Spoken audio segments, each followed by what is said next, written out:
Samantha हमेशा से सोचती थी कि उसके परिवार का घर साधारण था, कुछ खास नहीं। एक शांत पड़ोस में स्थित यह एक आरामदायक 2 मंजिला घर था, जिसमें एक सफेद पिकेट बाड़ और एक अच्छी तरह से बनाए रखा बगीचा था। फिर भी जैसे ही वह एक दोपहर धूल भरे अटारी में घूमते हुए उसकी नजर कुछ असामान्य चीज पर पड़ी।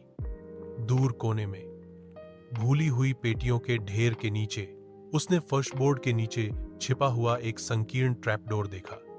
जिज्ञासा पर उसे उत्सुकता हुई। वह घुटने के बल बैठी और उसे खोला। नीचे स्थित छोटा सीढ़ीदार मार्ग एक धुंधले बासी सुरंग की ओर जाता था। दीवारें पत्थर से बनी थीं और एक हल्की ठंडी हवा अंदर से फुसफुसाती हुई प्रतीत होती थी। दिल धड़कते हुए सामंथा सावधानी से उतरी, उसकी टॉर्च अंधेरे को चीरती हुई। सुरंग उसकी उम्मीद से कहीं अधिक लंबी फैली हुई थी, पृथ्वी के नीचे मुड़ती और मुड़ती हुई। वह हिला नहीं सकी। उसे ऐसा लग रहा था कि वह अतिक्रमण कर रही है, कि कुछ उसका इंतजार कर रहा है।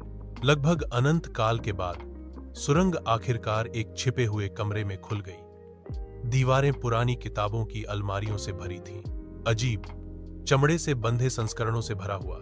कमरे के केंद्र में एक पुरानी मेज धूलदार कागजात और पत्रिकाओं से घिरी हुई थी। जैसे ही सामंथा दस्तावेजों को पढ़ रही थी, उसके हाथ कांप रहे थे। रिकॉर्ड डीएस ने मना किए गए अनुष्ठानों और गुप्त समाजों के बारे में बात की। उसके परिवार का नाम बार बार उल्लेख किया गया।